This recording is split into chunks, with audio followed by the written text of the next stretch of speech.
G'day everyone, here we are with the famous Sylvia Wilson, who drove her, and the very shy Sylvia Wilson, who drove her electric car Bluey around Australia. Sylvia, I wanted to ask you, you live in a pretty remote area in central Queensland. You've got a little bit of charging infrastructure there now, but when you first got the car you probably didn't have much charging infrastructure. What was it that made you think about electric vehicle, and what made you take the plunge?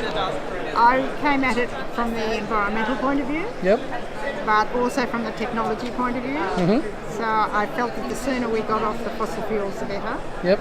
And when I found a beautiful car, my husband wasn't hard to convince. Yep. So it was a done deal.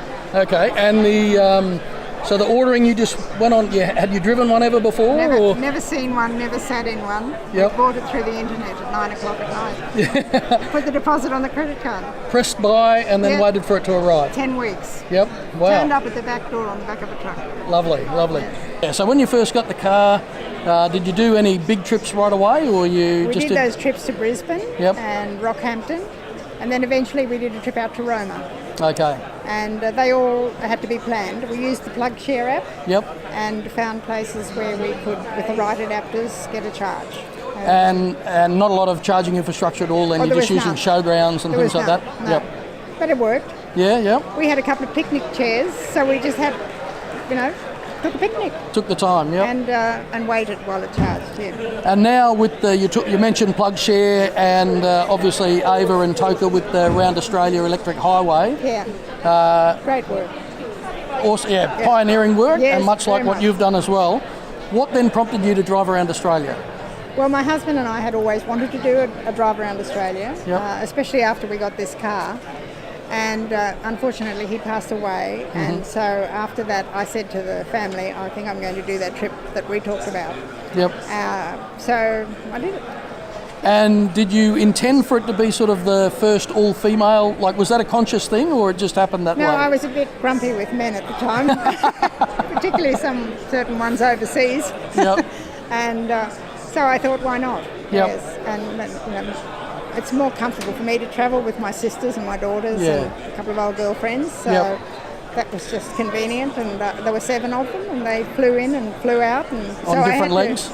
On different legs. Yep. So I had to get to Adelaide and get to Perth and get to Broome and get to Darwin at the right date to meet them and to swap my passengers over. Yeah. So I only had one at a time. And you'd meticulously planned that all out? Oh, absolutely. I had to fit in with their lives. Yeah.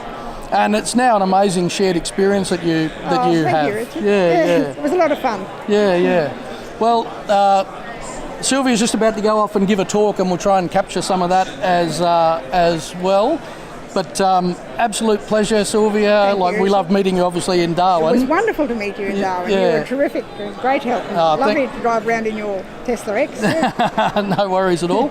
And again, a really amazing achievement. I think that you're going to do it though too, aren't you? I would love to have a crack at it, but it won't be as impressive as your story, because your story is about the fact that anyone can do this. Anyone can do it. Yeah. Just got to do a bit of planning, that's all. Absolutely. Yeah. The car can do it, so you can do it.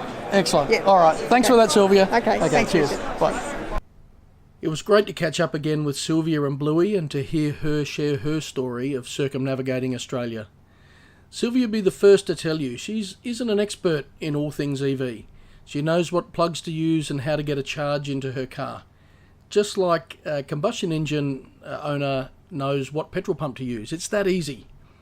And now Sylvia meets up with EV travellers from around Australia and the world to share EV stories. We've included some links below to see more of Sylvia's story.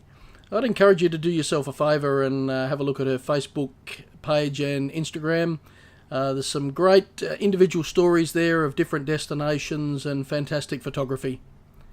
So that wraps up another video. Again, if you've enjoyed it, don't forget to like it and subscribe. And until next time, safe EV travels.